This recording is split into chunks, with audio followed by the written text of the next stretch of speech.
ప్రభువుకు చెల్లించే స్తుతి స్తోత్రములు మనలో గొప్ప దైవశక్తిని కలగజేస్తాయి.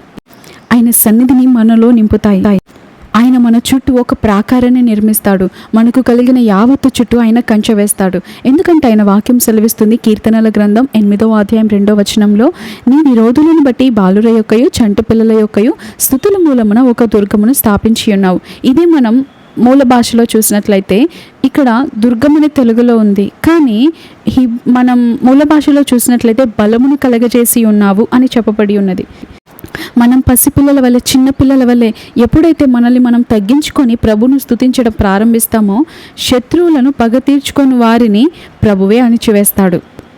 మనం కత్తి ఎత్తనవసరం లేదు, పోరాడనవసరం లేదు, వారితో వీరితో మాట్లాడనవసరం లేదు, వారిని బెదిరించనవసరం లేదు, మన తలాంతును ఉపయోగించనవసరం లేదు, మన నోటిని పెద్దగా వాడనవసరం లేదు. కేవలం దేవుని సన్నిధిలో స్తుతిస్తూ ఉంటుండగా వారితో మనం అరవకుండానే, వారితో గొడవ పడకుండానే, వారిని బెదిరించకుండానే వారికి వారు పారిపోతారు.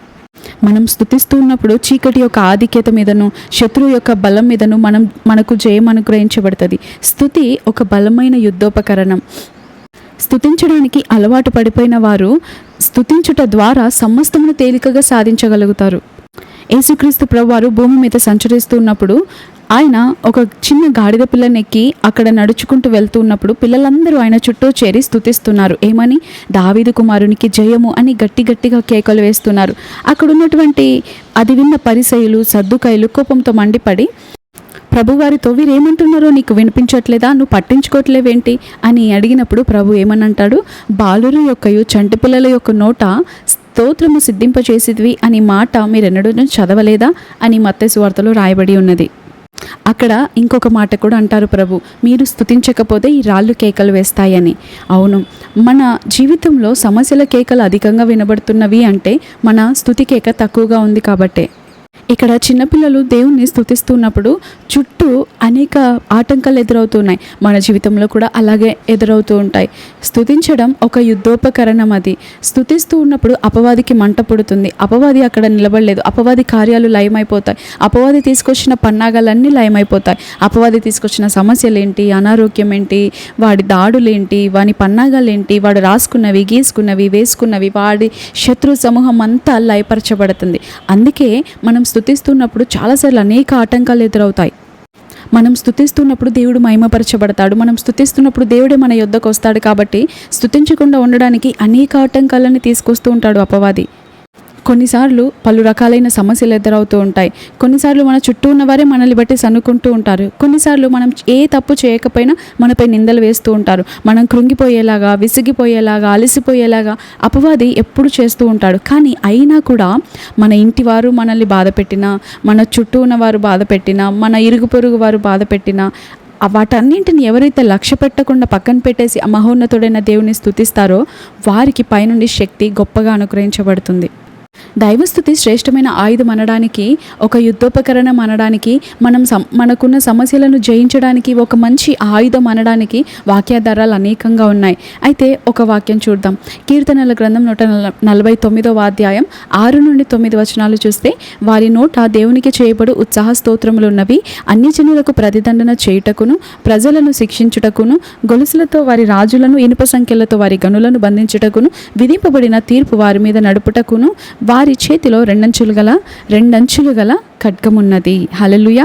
చూసారా, ఎవరైతే స్తుతిస్తారో, ఉత్సాహ స్తోత్రములతో ప్రభునామాన్ని గణపరుస్తూ ఉంటారో ఆయన వారికి 2 అంచుల గల ఖడ్గం ఇస్తాడు. అంత మాత్రమే కాదు, మనం చాలాసార్లు ఎవరైనా చనిపోయినప్పుడు జ్ఞాపకార్థ కూడికల్లో కానీ మనం మాట్లాడుకుంటూ ఉంటాం, నీతిమంతుని జ్ఞాపకం చేసుకొనుట ఆశీర్వాదకరం అని. చూసారా, యెహోవాయే నీతిమంతుడని కీర్తనల గ్రంథంలో ఉంటుంది. ఆయన నామాన్ని జస్ట్ మనం ఊహల్లో తలంచినా కూడా మనకు ఆశీర్వాదం ఇస్తాడంట. అంత మాత్రమే కాదు, పాత నిబంధనలో ఒక మాట ఉంటుంది, ఆయన నామాన్ని జ్ఞాపకార్థంగా ఉంచి ప్రతి చోటకు ఆయనే తానే స్వయంగా వచ్చి అక్కడున్న వారిని ఆశీర్వదిస్తాను అని వాక్యం సెలవిస్తుంది. క్రీస్తు ప్రేమ మన హృదయంలో ఉప్పొంగుతూ ఉంటే మనం ఆయనను స్తుతించకుండా ఉండలేము. స్తుతిలో శక్తి, బలం ఉన్నదని మనం ఎన్నో రోజులుగా వింటూ ఉన్నాం. ఆనాడైతే సెరాపులు సైన్యములకు అధిపతియగు యెహోవా పరిశుద్ధుడు, పరిశుద్ధుడు, పరిశుద్ధుడు అని స్తుతిస్తూ ఉంటుండగా యెషయా గ్రంథం 6వ అధ్యాయంలో మనం చూస్తాం కదా, దేవాలయపు యొక్క గడప కమ్ముల పునాదులు కూడా కదులుతున్నాయంట. వారు చేస్తున్నటువంటి ఆ స్తుతి కేక అక్కడున్నటువంటి గడప పునాదులను కదిలిస్తే నీవు దేవాది దేవుని హృదయపూర్వకంగా నీ యొక్క స్తుతిని ఆశించుచున్న దేవుని స్తుతిస్తుంటుండగా నీ జీవితంలో దేవుడు కలగజేసుకొని కార్యం జరిగించడా? నువ్వు ఏదైతే అసాధ్యం అనుకుంటున్నావో, ఏదైతే ఇంకా ఆగిపోయింది అనుకుంటున్నావో దాన్ని కూడా దేవుడు కదిలించగలడు. ఏదైతే మూయబడింది అనుకుంటున్నారో దాన్ని కూడా తెరవగలిగిన సమర్థుడు. దేవుడు శరాపముల కొరకు ప్రాణం పెట్టలేదు. దేవుడు శరాపముల కొరకు రక్తం కార్చలేదు. వారి కొరకు దెబ్బలు తినలేదు. నీ కొరకు, నా కొరకు దెబ్బలు తిన్నాడు. అంటే శరాపముల కంటే కూడా దేవుడు నన్ను ఎంతగా ప్రేమిస్తున్నాడు. దేవుడు మనుష్యుడిని తన పోలికలో చేసుకున్నాడు. కేరుబులని, శరాపులని తన పోలికలో చేయలేదు. మనల్ని తన పోలికలో చేసుకున్నాడు. ఆయన కొరకు సృజించుకున్నాడు. ఆయన కొరకు కలగ చేసుకున్నాడు అని వాక్యం సెలవిస్తుంది. ఎందుకు అంటే మనం ఆయనతో సహవాసం చేయాలి, ఆయనతో సమయం గడపాలి, ఆయనకు సమీపముగా ఉండాలి, ఆయనను స్తుతించాలి, ఆయనను సంతోషపెట్టాలి అని ఆయన మనను తన కొరకు చేసుకున్నాడు. దేవుడు ఈరోజు మీ నుండి, నా నుండి ఆశించేది స్తుతి మాత్రమే. మనం ఇచ్చే కానుకల కంటే, మనం ఇచ్చే ఏదైతే మనం విలువైనది ఇవ్వగలుగుతామో వాటన్నింటికంటే కూడా దేవుడు మనం ఏదిస్తే సంతోషపడతాడంటే స్తుతి ఇచ్చినప్పుడు మాత్రమే. కెరూబులు, శరాపులు స్తుతిస్తేనే గడప పునాదులు అదురుతూ ఉంటే ఇంకా నీవు నేను స్తుతి కేకలు వేస్తుంటే ఎన్ని గొప్ప కార్యాలు జరుగుతాయి. బైబిల్లో పాత నిబంధనలో మనం చూస్తాం, వారు కేకలు వేస్తే గోడలు కూలాయి. ఈరోజు మీ సమస్యల గోడలు కూల్చబడాలి అంటే మీరు స్తుతి కేక వేస్తేనే సాధ్యమవుతుంది. కానీ మనమైతే దేవా నీవే చేయి, నీవే చేయి, నీవే చేయి అని అంటూ ఉంటాం. మన వంతుగా మనం చేసినప్పుడు చూసారు, అక్కడ ఇశ్రాయేల్ ప్రజలు వారి వంతు ఏంటి, వారు దేవుడిచ్చింది చేస్తున్నారు. ఈరోజు దేవుడు మనకేమిచ్చాడు? ప్రతి విషయం నందును కృతజ్ఞతాస్తుతులు చెల్లించుడు. ఇలాగ చేయటం మన విషయంలో దేవుని చిత్తమని వాక్యం సెలవిస్తుంది. ఇశ్రాయేల్ ప్రజలు వారి వంతు వారు చేస్తే దేవుడి పని దేవుడు చేశాడు. కానీ మనమైతే దేవుడే చేయాలి, దేవుడే చేయాలి అంటూ ఎదురు చూస్తూ ఉంటాం. కానీ మనకు కూడా దేవుడు ఒక పనినిచ్చాడు, మనకు కూడా బాధ్యతనిచ్చాడు. మనము స్తుతిస్తూ ఉంటుండగా దేవుడు మన పక్షాన పోరాడతారు. మనం స్తుతిస్తూ ఉంటుండగా దేవుడు అనేక అద్భుతాలను జరిగిస్తారు. మనం సమూయేలు 2వ గ్రంథంలో 6వ అధ్యాయం 14వ వచనంలో చూస్తే, రాజుకు దావీదు తన యొక్క గొప్ప సంతోషాన్ని తనలో అణుచుకోలేకపోయాడు. కనుక ఏం చేశాడు? మరింతగా దేవుణ్ణి స్తుతించి ఆరాధించాడు.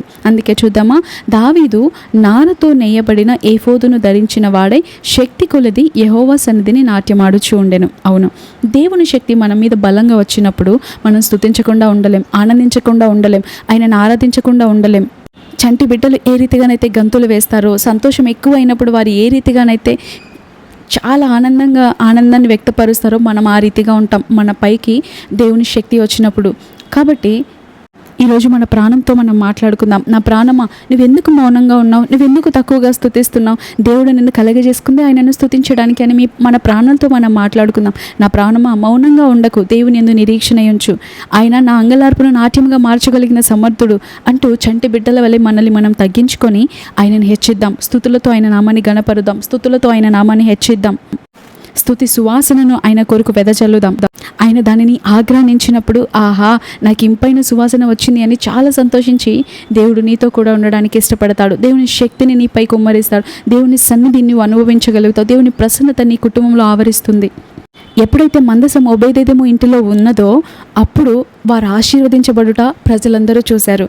వారు అధికంగా ఆశీర్వదించబడుట దావీదు విని వెంటనే ఆ యొక్క మందసంను తన ఇంటికి తీసుకొచ్చుకోవాలని అనుకున్నాడు.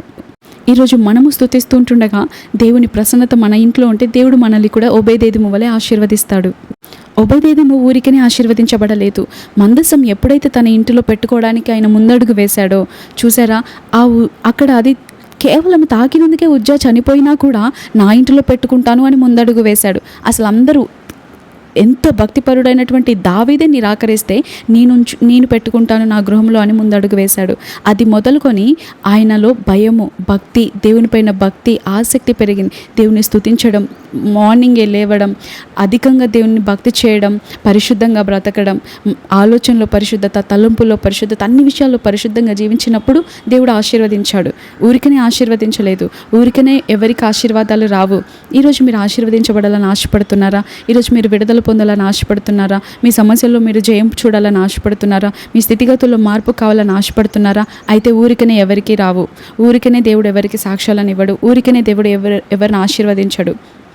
దేవుడు యాకోబును ఆశీర్వదించాడు అంటే రాత్రంతా ఆయన సన్నిధిలో పెనుగులాడాడు కాబట్టి యాకోబు ఇశ్రాయేలుగా మార్చబడ్డాడు. తరతరాలకు ఆశీర్వాదాలను సంపాదించాడు. మనం చేయగలిగినది మనం చేసినప్పుడు మనము చేయలేనిది, మనం అసాధ్యం అనుకున్నది, ఆగిపోయింది అని అనుకున్నది కూడా దేవుడు తిరిగి ప్రారంభిస్తాడు. దేవుడు దాన్ని చేస్తాడు.